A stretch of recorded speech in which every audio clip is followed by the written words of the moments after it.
Nós continuamos aqui na nossa jornada através da carta de Paulo aos Romanos, e nós vamos ver o capítulo 10. Mas, enquanto você abre aí, fazer uma pergunta a você. O que você acha, né, na sua opinião? Entre todas as necessidades da humanidade, qual é a maior necessidade, no seu entendimento? Será que é conhecimento, educação? Alô, alô? Conhecimento, educação? Talvez, se fosse isso, Jesus viria como na figura de um educador, né? De um professor. Se bem que ele foi mestre, mas provavelmente a gente estaria errado. Talvez a gente pense, pelas dificuldades da vida, que a necessidade e estabilidade econômica seria a maior necessidade. Mas talvez, se fosse isso, Jesus viria como um economista, ou talvez como um banqueiro, né? Lembra que trabalhou em banco muitos anos, né?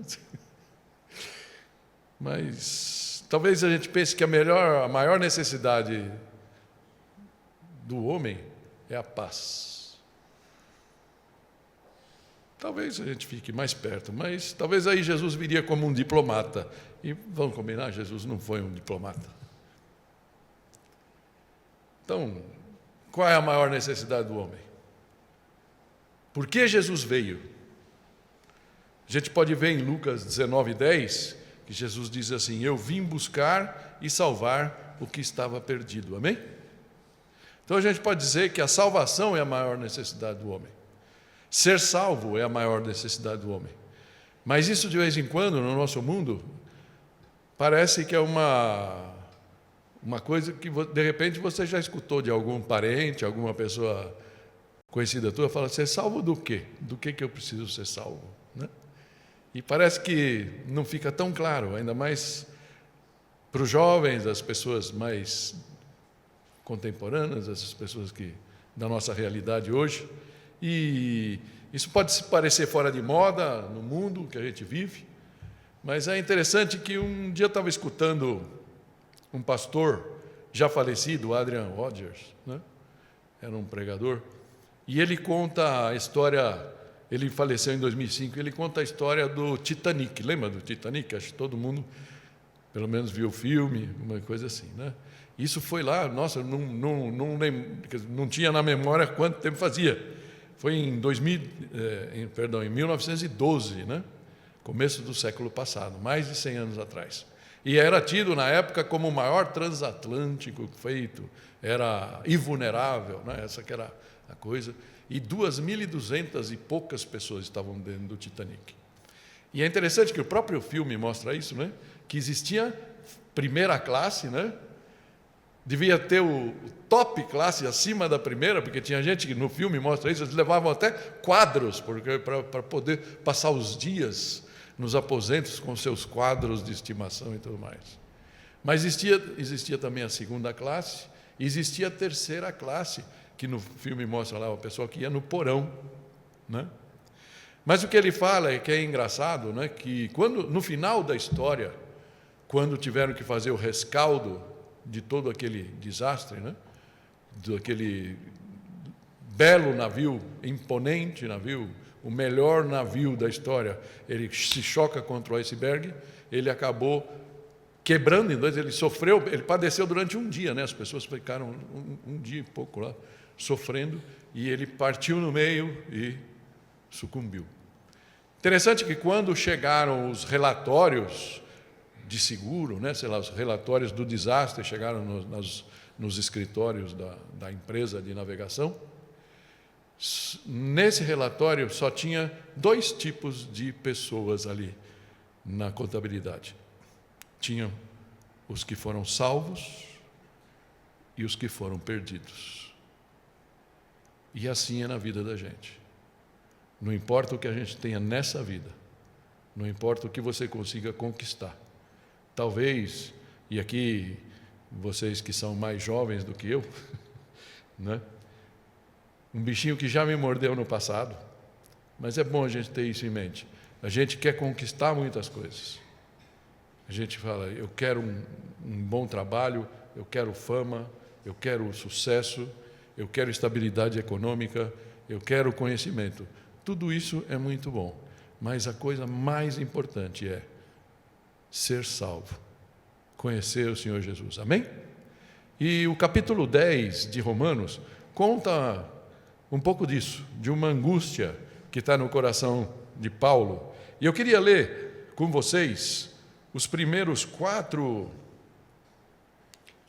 versículos. A gente vai ver o capítulo todo, mas só para a gente, como é muito extenso, a gente vai lendo à medida da meditação, tá bom? Então, Romanos 10, a partir do versículo 1, diz assim: Irmãos, o desejo do meu coração e a minha oração a Deus pelos israelitas é que eles sejam salvos.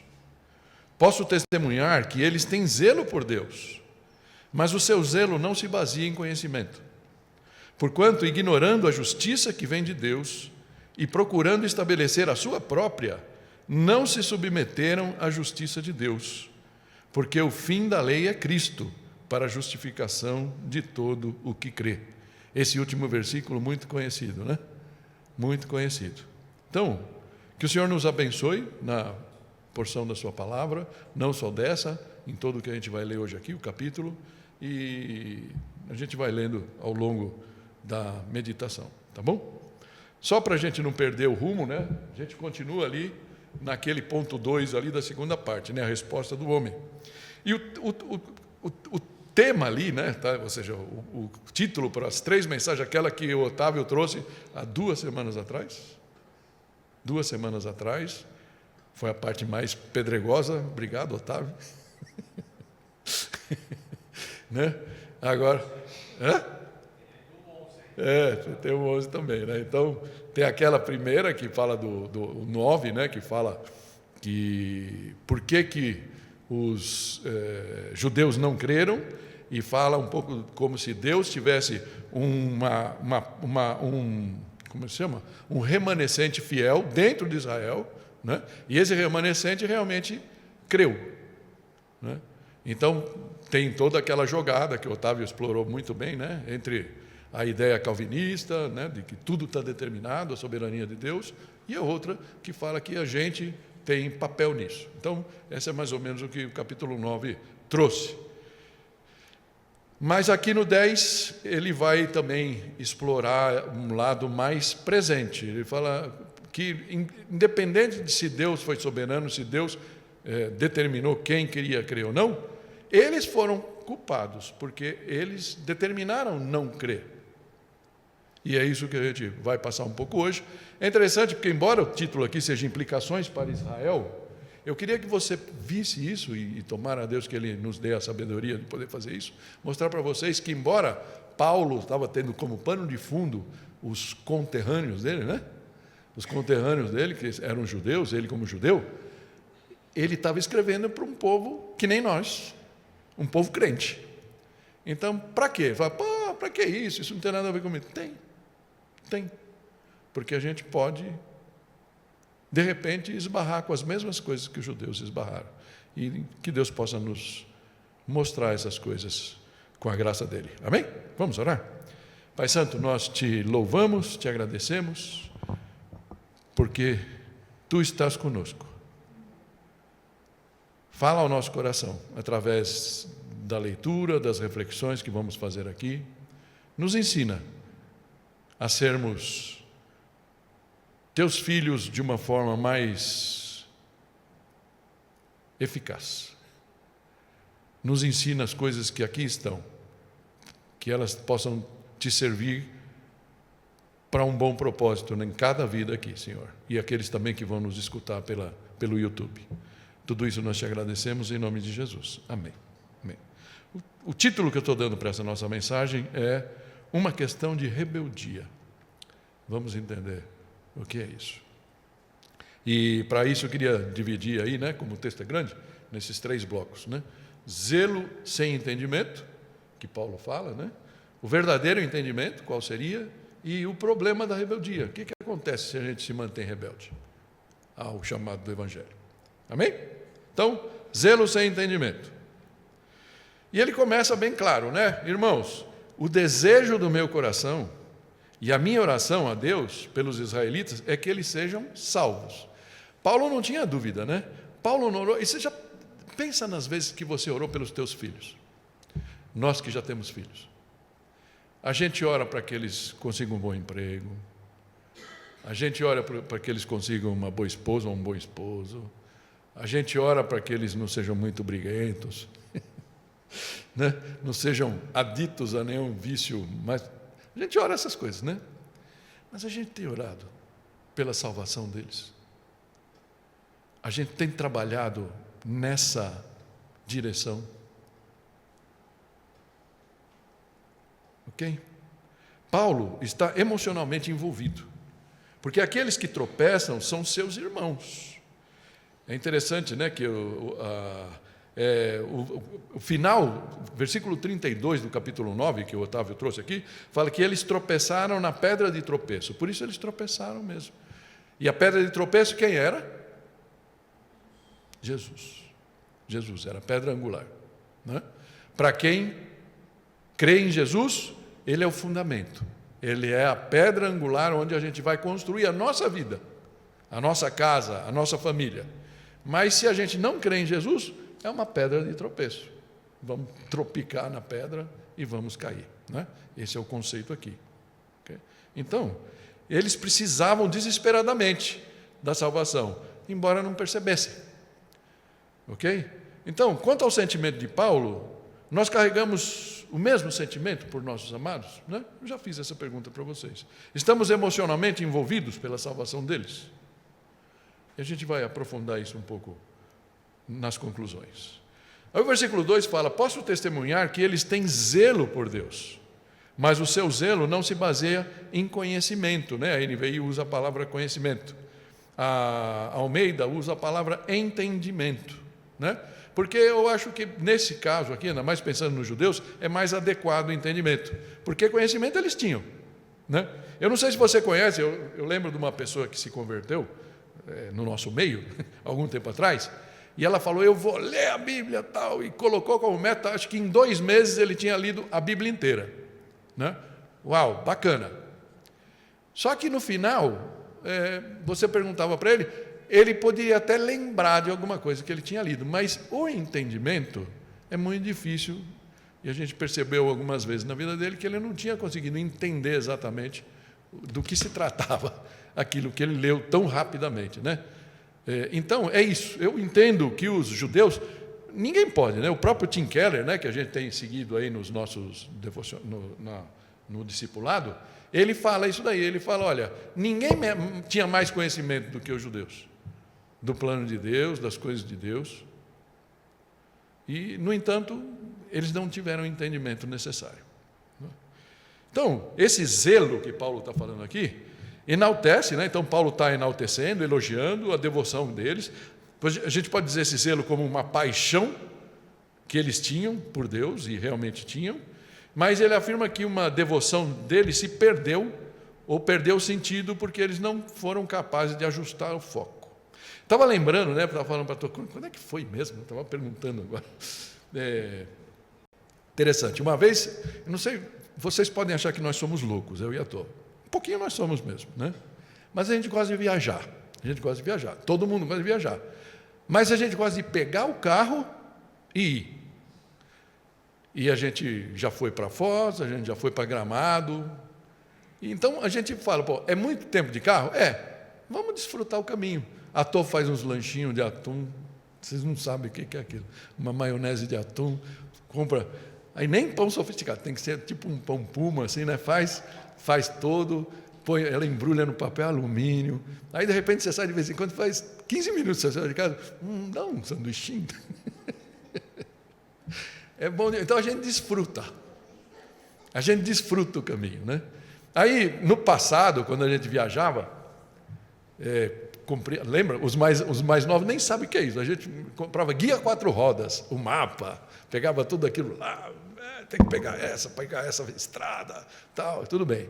Mas hoje em dia, alguns anos já, né, com o Waze, com o Google Maps, a gente descansou e não compramos mais, acho que nem tem mais aqueles mapas 4 rosas, nem sei se vende, né? E aí um dia a gente saiu de casa, a gente falou, vamos para Foz do Iguaçu. Beleza, nós dois, a Tô fez os lanchinhos, comprou fruta, tinha fruta picada, tudo, né? Então a gente pegou, saiu de casa, pegou o Rodanel, aí o Waze, né? Pusemos lá, vamos dormir em Londrina. Beleza, Londrina. Meio caminho, dá para chegar em bom horário lá e no dia seguinte a gente vai até Foz. Beleza. Aí vamos. Nem aí. O Waze mandou pegar o Rodanel, sons. Aí, de repente, a gente estava na estrada, vou nem falar qual a estrada, porque senão vocês vão matar. E tudo bem, e lá, um lanchinho e tal, curtindo o caminho, dia bonito, ensolarado. De repente, o Waze começa fazer o retorno. Estava no quilômetro 60 ou 70 da Bandeirantes. Aí, como fazer o retorno? Aí eu falei, mas ela falou, mas você não viu que estrada? Eu falei, cara, eu nem vi, fui no Waze, né? E o Waze errou. A gente tinha que estar na Castelo. Lá, quilômetro 60, 62, 69, não me lembro, tem um retorno, aí a gente voltou, e aí acabou toda a graça, foi embora. Aí viemos de novo até o Rodanel, e paga pedágio, não sei o que, pega o Rodanel de novo, aí pegamos a Castelo, aí tudo bem, aí a gente seguiu o caminho, né? Isso me fez pensar nas coisas que, de repente, você pode ter muito zelo, você pode ter muita paixão, está desfrutando o caminho, só que o teu destino está errado. Você está indo para o lugar errado. Infelizmente, os judeus estão assim até hoje. E, infelizmente, alguns queridos, amados nossos, com algumas outras religiões paralelas que andam junto com a gente, né, também estão indo para o destino errado. Estão desfrutando o caminho, têm muito zelo pelas obras, pelas coisas assim. Mas o caminho, o ponto final é Cristo. A mensagem fala, né? A passagem fala. Então, a gente precisa tomar cuidado com isso. O Tim Keller fala, né, que a verdade é que o zelo sem conhecimento ou entendimento é fanatismo. Interessante isso. Ele fala, podendo até se transformar em terrorismo em alguns casos. E a gente sabe disso. Algumas religiões aí no mundo, né? E os fanáticos são pessoas que têm zelo, têm paixão e sinceridade. E alguns até se dispõem a morrer ou a matar pela causa. Mas possuem um zelo que rejeita a reflexão. E é isso que Paulo está falando. Os judeus não quiseram assumir. E a passagem bíblica que me vem é quando Jesus está falando lá, e ele fala que o vinho novo é melhor. Os judeus estavam muito acostumados com aquela vida de seguir a lei, de obedecer às regras, e aquilo era tão bom para eles, eles se sentiam justificados e achavam que isso podia levá-los ao céu. E uma frase que eu tinha anotado aqui, né, e eu não passei, estava lembrando dela agora quando eu estava sentado ali. Estava aqui, eu acabei de perder. Fala assim, que Jesus é ofensivo ao orgulho humano. Interessante isso. Jesus é ofensivo ao orgulho humano. Por isso as pessoas se ofendem com Jesus. Hoje em dia. Hoje em dia fala que é discurso de ódio, né, quando você fala de Jesus. Não muito diferente do que acontecia ali naquela época. Amém? Mas o seu zelo não se baseia em conhecimento. Então eles se recusavam a pensar mais profundamente sobre os seus dogmas e costumes. Embora sinceros, também podiam causar muitos danos. E é interessante que o próprio Paulo fala isso em Filipenses 3. Paulo fala assim, se alguém pensa que tem razões para confiar na carne, certo? Nas obras, né? Ele fala, eu ainda mais. Circuncidado no 8º dia de vida, pertencente ao povo de Israel, à tribo de Benjamim, verdadeiro hebreu, quanto à lei fariseu, ou seja, os mais zelosos, né, dentro dos religiosos, a seita mais religiosa entre os judeus, quanto ao zelo perseguidor da igreja. Olha, Paulo era um fanático perseguindo a igreja, porque ele entendia que perseguindo a igreja ele estava agradando a Deus, né? Perseguidor da igreja, quanto à justiça que há na lei, irrepreensível. Ou seja, tudo que se pode ver da lei, né, a fachada da lei. Aí em Romanos 7 ele falou, mas quando eu pensei na cobiça, eu vi que eu não era tão irrepreensível assim, né? Mas ele falando aqui em Filipenses, ele fala, era irrepreensível. Mas aí, olha que conclusão que ele chega.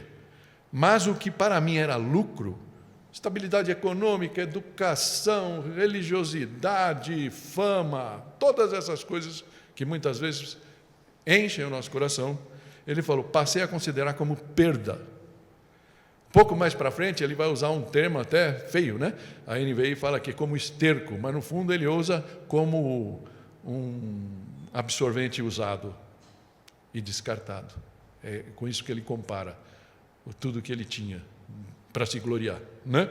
Ele fala, passei a considerar perda, comparado com a suprema grandeza do conhecimento de Cristo Jesus, meu Senhor. Amém?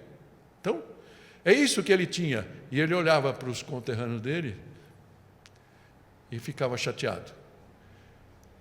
E talvez seja essa forma que a gente deve olhar para os nossos queridos que ainda estão tropeçando na pedra de tropeço.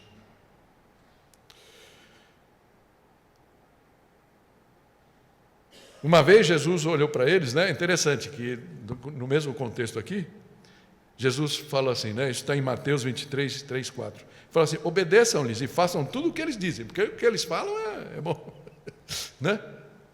Mas não façam o que eles fazem.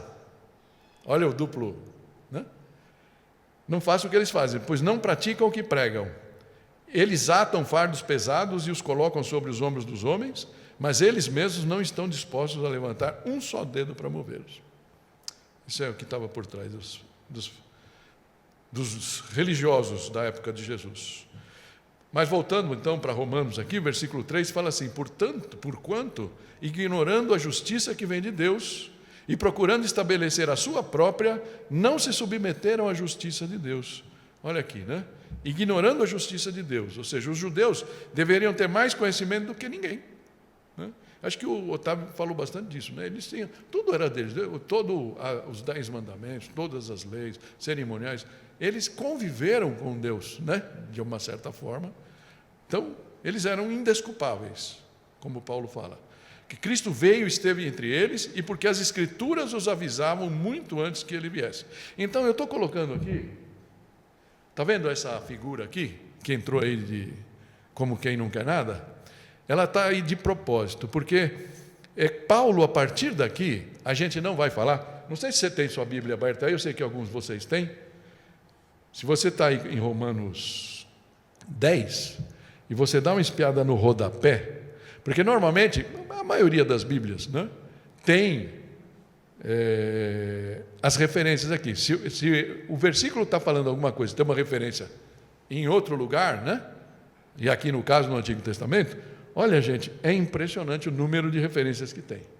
Então é como que Paulo, como ele está falando, e ele sabe que boa parte da plateia dele aqui que ia ler eram judeus, e que estavam vivendo essa luta. Puxa, a gente cria a vida inteira que era pela fé, que era pelas obras, que tinha que seguir a lei.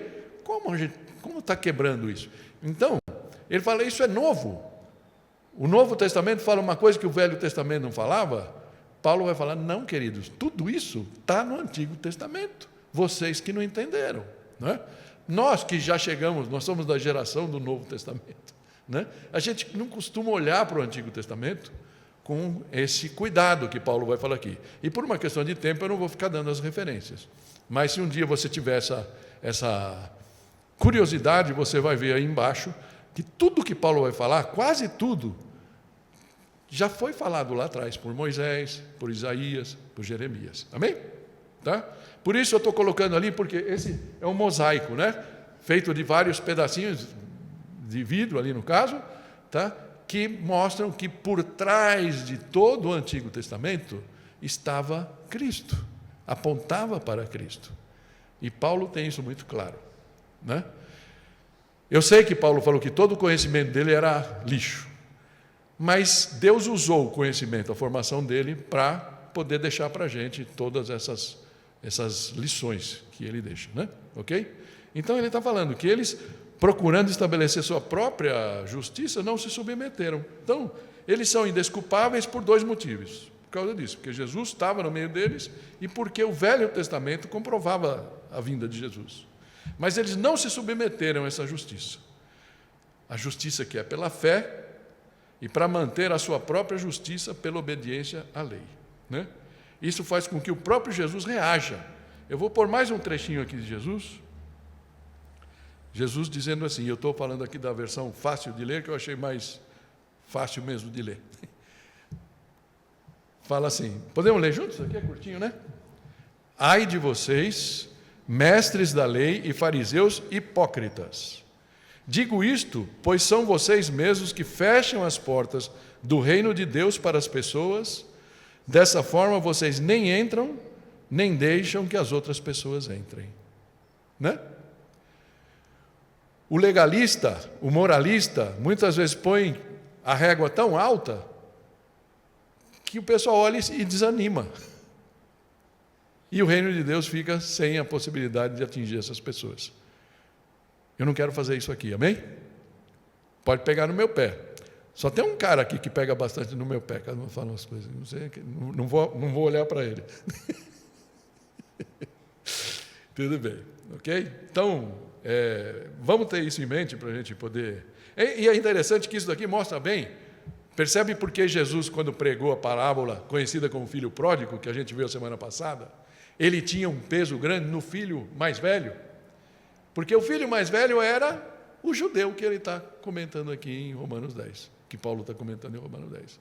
Exatamente isso. Ele preferiu seguir a sua regrinha de obediência e depois cobrar uma resposta positiva por mérito, porque ele mereceu, ele merecia aquele novilho cevado, né? Mas pelo menos um cabritinho ele tinha que o pai tinha que dar para ele.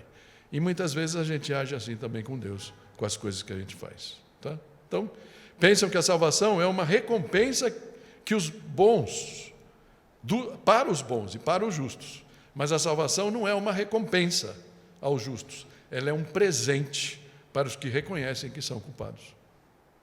Amém?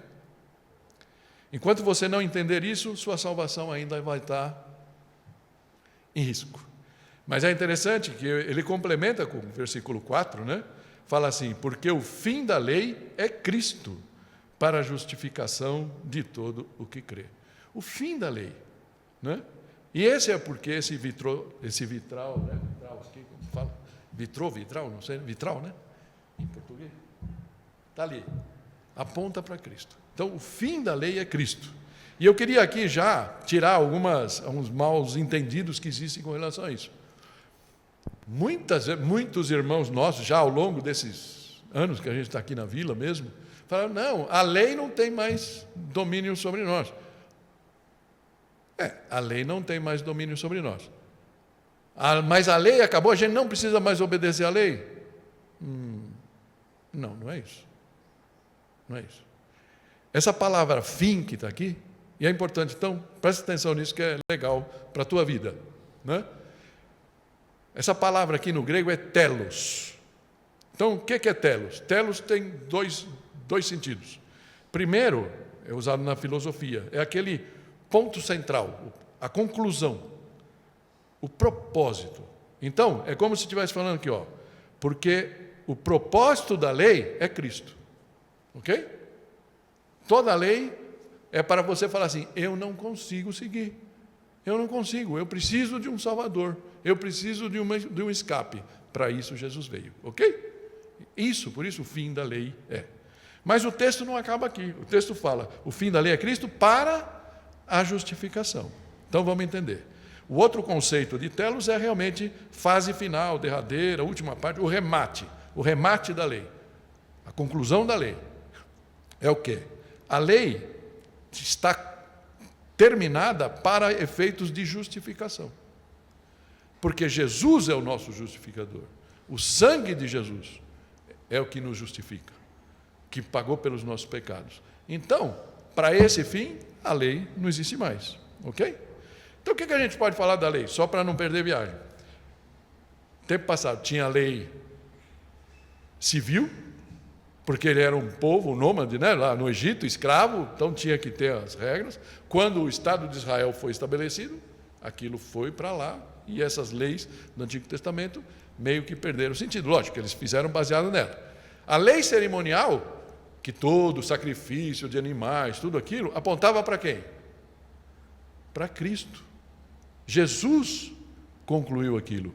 Não precisa mais matar carneirinho, pomba, ovelhinha, nada disso, porque Jesus apontava para ele, porque ele ia pagar de uma vez por todos os pecados da humanidade. Amém?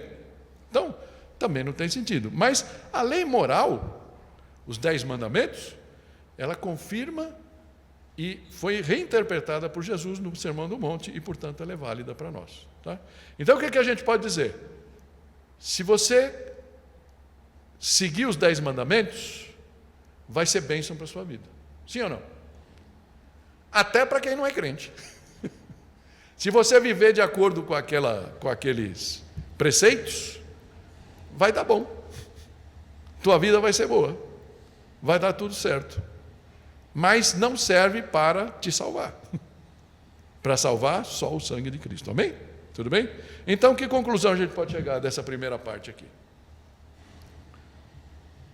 Vamos ler junto, vai, para vocês fingirem que estão ligados.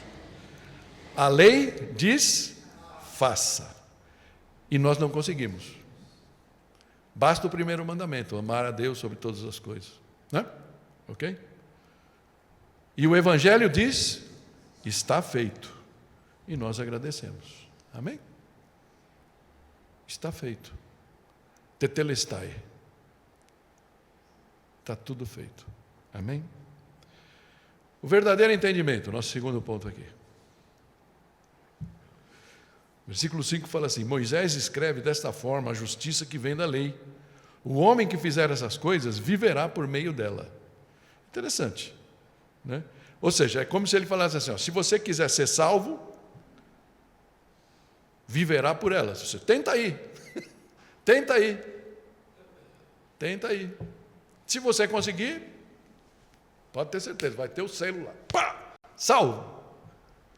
Mas ninguém conseguiu, até hoje. Né?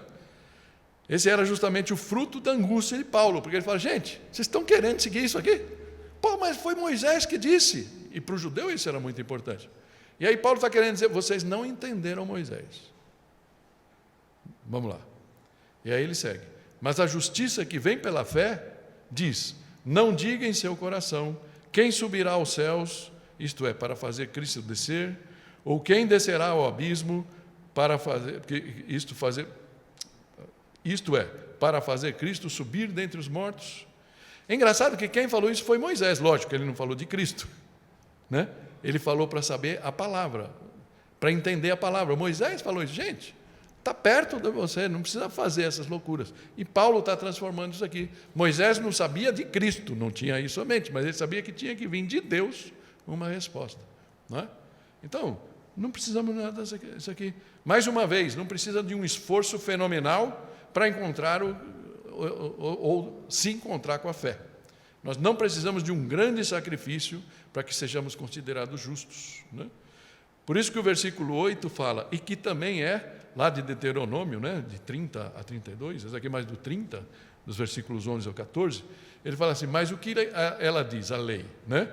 A palavra está perto de você, está em sua boca, em seu coração. Isto é a palavra da fé que estamos proclamando.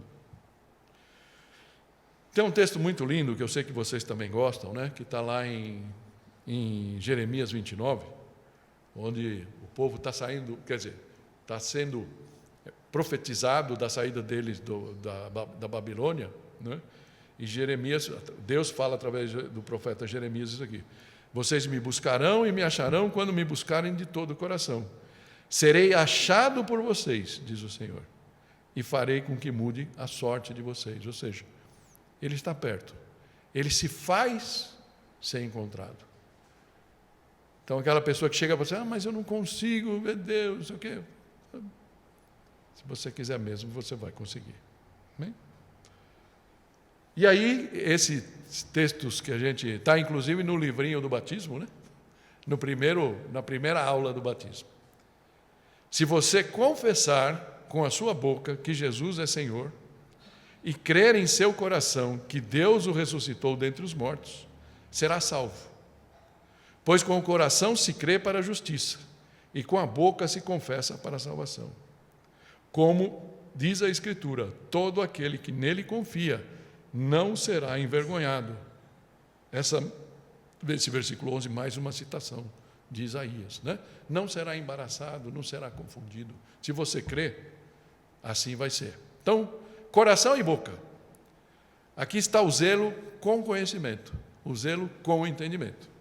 Aqui está o resumo desse entendimento. É confiar em Cristo para a justificação, para a salvação, né? Quando fala justificação, é ser visto por Deus como justo, ou seja, Jesus, com a obra dele na cruz, lavou o nosso coração pelos seus pecados. E se a gente aceita isso como real para nós, nós somos justificados. E crescer nele como alicerce para a nossa vida e obedecer a tudo que Jesus ensinou, mas não mais como obrigação, como gratidão. E aqui eu lembro daquilo que a gente falou no final da pregação do domingo passado, acho que estávamos todos aqui, né? Quando imaginar o filho pródigo lá, o filho mais novo, na manhã seguinte, entrando na cozinha lá para tomar um cafezinho e o pai chega para ele, filho, tudo bem? E aí, com certeza, ele olhando o pai já dentro do coração dele, não fora do coração dele. Fala, filho, faz isso por mim? E o filho vai falar, pai, faço de coração. Faço de coração. É isso que está aqui. Amém? Antes de passar para frente, eu queria só falar para vocês aqui que a gente costuma usar. Bom, eu falo nas conclusões, deixa que eu. Versículo 12 fala assim: não há diferença entre judeus e gentios, pois o mesmo Senhor é Senhor de todos e abençoa ricamente todos os que o invocam. Porque todo aquele que invocar o nome do Senhor será salvo. Amém? Alguém tem dúvida disso aqui? O Senhor é o seu Salvador? O Senhor é o seu Senhor? Amém? Sabe o que significa ser Senhor? Hoje em dia essa palavra está meio deturpada. A palavra aqui, bíblica, é Kyrios. Kyrios, que é até nome de igreja hoje, é Senhor absoluto. Muitos cristãos morreram por causa disso. Porque para eles, Kyrios, em Roma, era o César. Kyrios, Senhor absoluto. E eles confessavam um outro Senhor, que era Cristo. E por isso muitos deles morreram, né? Então, é uma coisa para a gente pensar bem. Jesus é o nosso Kyrios. Ele está na frente de todas as outras paixões que a gente tem. Amém? O texto segue falando assim, né? Mas como invocarão? Porque ele fala aqui, né? Que todo que invocar o nome do Senhor será salvo. Amém? Aleluia. E aqui vem uma parte que os nossos missionários gostam muito. Normal, né? Versículo 14 fala assim: como, pois, invocarão aqueles em quem não creram? E como crerão naquele quem não ouviram falar? E como ouvirão se não houver quem pregue? E como pregarão se não forem enviados? Era muito fácil quando a gente tinha os cultos missionários aqui na igreja. Quem lembra dos cultos missionários aqui? Né? Acho que a gente lembra. Aí o que a gente fazia? Chamava os missionários aqui na frente. A gente no nosso posto ficava de pé e fazia assim, né? Vamos enviar esse missionário.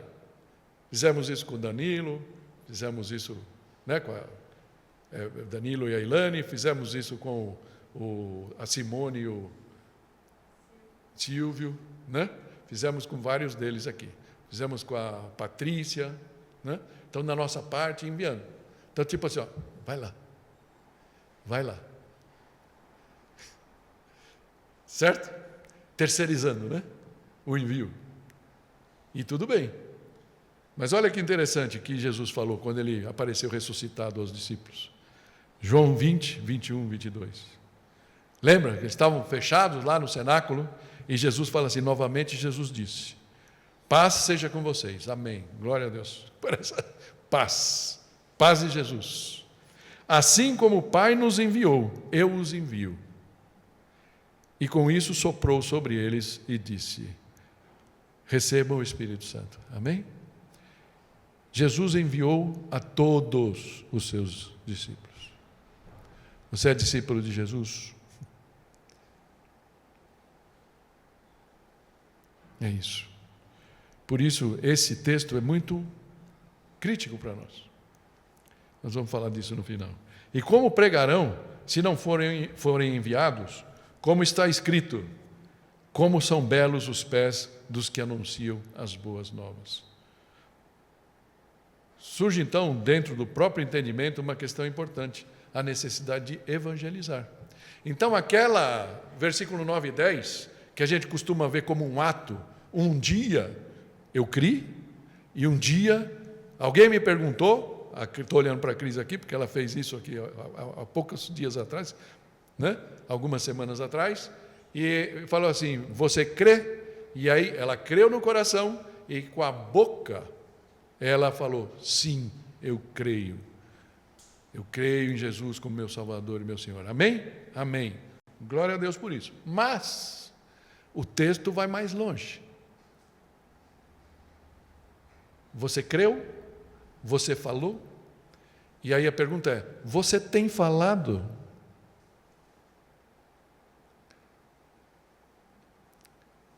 Seu filho, sua filha, sabem, escutam da sua boca que Jesus é o único Salvador? Eles não têm que escutar do pastor quando ele vem na igreja. Eles têm que escutar de vocês. Amém? É prova de que... Tiago fala muito isso, né? Ele fala: mostra tua fé. Mostra tua fé pela fé... E eu mostro minha fé pelas obras, ou seja, andando, caminhando, a gente vai mostrando, né? Então, como são belos os pés de todos aqueles que anunciam as boas novas. Mas, para a gente terminar, o problema da rebeldia que Israel demonstrou. E a gente precisa tomar cuidado para não cair na mesma vala, né? Versículo 16 fala assim: no entanto, nem todos os israelitas aceitaram as boas novas. Pois Isaías diz: Senhor, quem creu na sua mensagem? Consequentemente, a fé vem por se ouvir a mensagem, e a mensagem é ouvida mediante a palavra de Cristo. Mas eu pergunto: eles não ouviram? E aí Paulo mesmo responde: claro que sim. Será que existe alguém nos nossos parentes que pode dizer: eu nunca ouvi? Não, você está falando uma novidade para mim. Que Jesus morreu por mim. Acho que no Brasil é muito difícil que você possa encontrar uma pessoa, talvez as tribos lá no Amazonas, lá né? Na Amazônia, não no Amazonas, pode ser, mas no nosso meio, impossível, né? E Paulo fala aqui: porque a sua voz recuou por toda a terra, e as suas palavras até os confins do mundo. Está certo que Paulo está falando numa visão de mundo mais restrita do que hoje, né?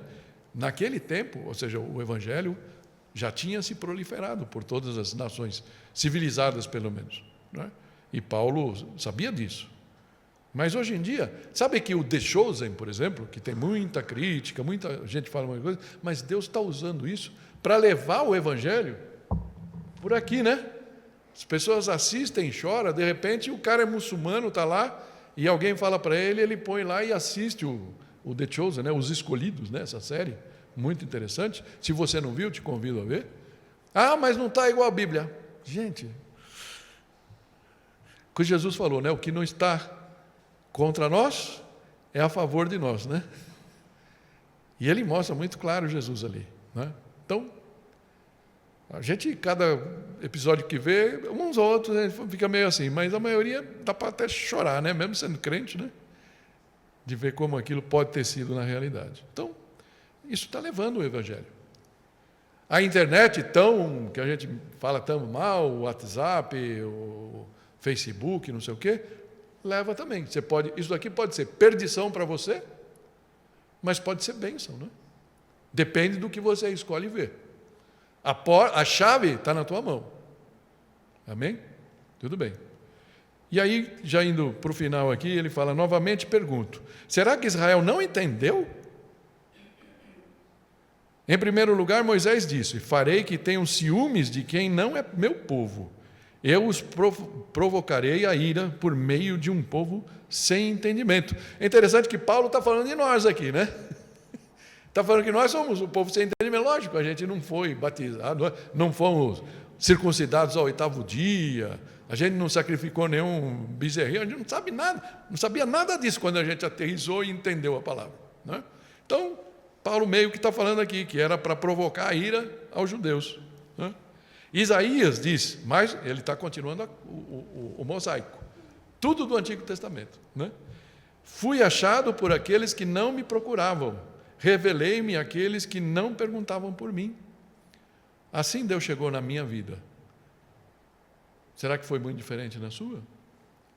Mas o versículo 21, que é o último, né, do capítulo, ele fala assim: mas a respeito de Israel ele diz: o tempo todo estendi as mãos a um povo desobediente e rebelde. Triste conclusão.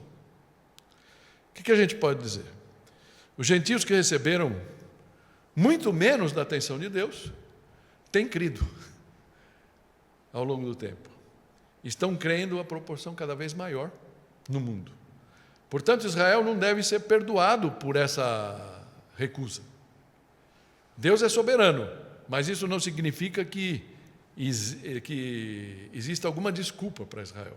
Não existe, porque eles decidiram não crer. Mais uma vez, eu lembro aqui do vinho velho, né? Que Lucas é o único que fala na parábola, né? O vinho velho é melhor. Eles estão muito satisfeitos com aquele vinho, não vai trocar por um vinho novo, que é o sangue de Cristo, é o Evangelho, né? Portanto, Romanos 1:20, Paulo falou: somos em nosso pecado e rejeição do Evangelho indesculpáveis. Amém? Eu queria trazer 3 situações para a gente concluir uma questão de rebeldia. A primeira delas é Cristo em nós. Cristo em nós. Ele está perto e não longe.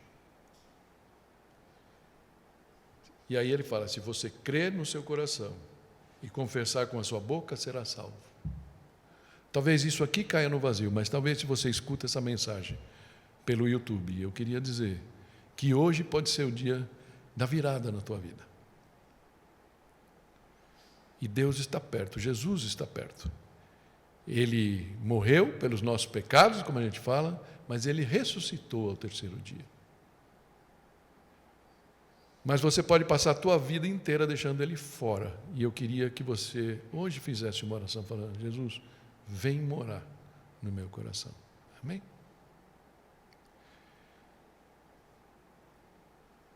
E Paulo em nós?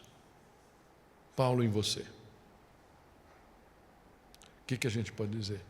Estamos emocionalmente envolvidos pela salvação dos nossos amados? O Tim Keller, quando ele termina no comentário, né? Não nas questões que a gente está fazendo, mas no livro mesmo, que ele faz o comentário do livro de Romanos, ele fala: esse capítulo aqui a gente pode fechar com 2 coisas. A primeira é: preste atenção na atenção que você dá à palavra de Deus. O que a palavra é para você? Jesus é o teu Senhor? Jesus é o teu Salvador? E a segunda é: como você transmite essa realidade para o mundo à tua volta? Quando a gente chegar lá no dia final, e a gente teve essa semana, vocês tiveram alguns de vocês, né? Cachá e a Cida perderam o irmão, a Neide perdeu um primo amado, né? A Vera perdeu cunhado, né? Tá certo, né? Cunhado. E foi interessante o momento. Tinha muita gente. Fazia tempo que eu não via um velório com muita gente, com tanta gente. Amigos, muitos parentes, né? Só de irmãos, tem uma penca, tinha. Fica sempre aquela dúvida. Ele foi exposto à palavra, graças a Deus, pela Cida, pelo Cachá. Tive uma vez com ele lá na casa dele, né? Fazendo a célula. Ele foi muito receptivo sempre, mas a gente não sabe se ele, no coração dele, aceitou ou não.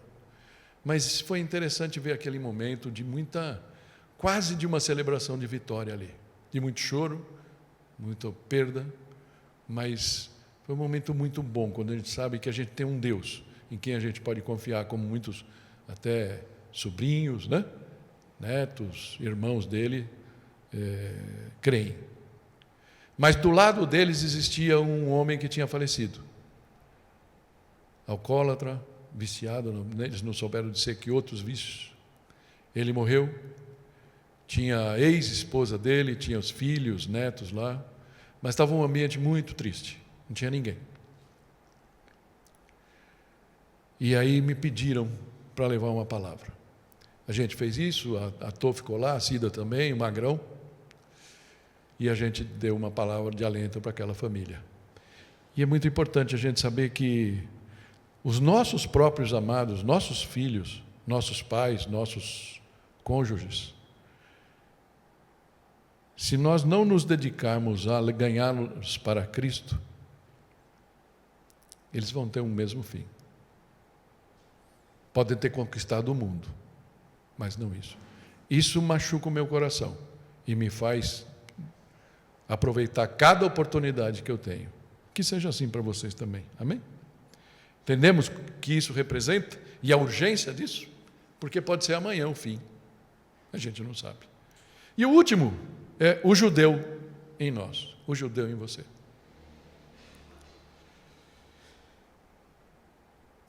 Será que a gente continua resistindo ao chamado de Deus?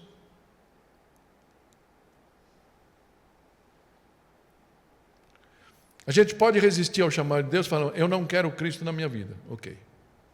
Mas a gente também pode resistir ao chamado, não confessando com a nossa boca que Ele é Senhor. Ele é o nosso Kyrios. Amém? Fecha teus olhos, vamos orar.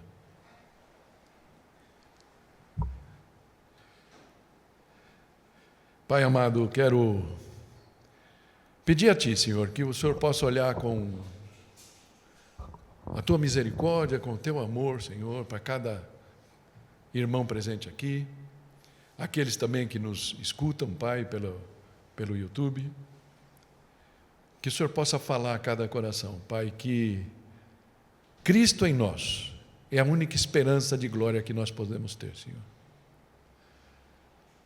E Jesus, muitas vezes, está ano e ano e ano, décadas, fora do coração. Então que hoje possamos orar, Senhor, vem habitar no meu coração. Senhor Jesus, se até hoje eu não entendi direito o que o Evangelho representa, hoje eu entendi que está feito. O Senhor não espera nenhum feito milagroso de mim, altruísmo, esforço, para que eu possa ser salvo. A única coisa que eu tenho é render minhas mãos e falar, Senhor Jesus, eu te aceito como meu Senhor e Salvador.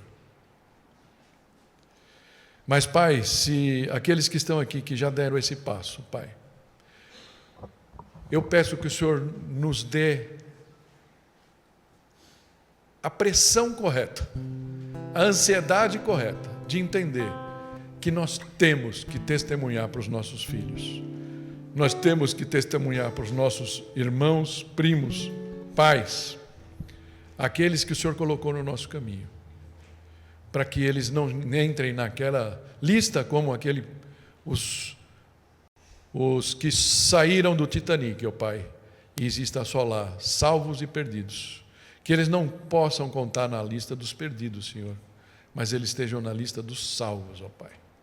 Nos ajuda nessa empreitada, nos dá sabedoria, nos dá coragem muitas vezes, porque não é fácil muitas vezes encarar um filho, uma filha, com todo o conhecimento de vida que eles pensam ter, mas estão na direção errada, como eu e a Tô estávamos na estrada naquele dia, seguindo um falso mestre, um mestre que estava equivocado, Pai, e nós seguindo alegremente, até que, graças a Deus, nós percebemos que o caminho não era aquele.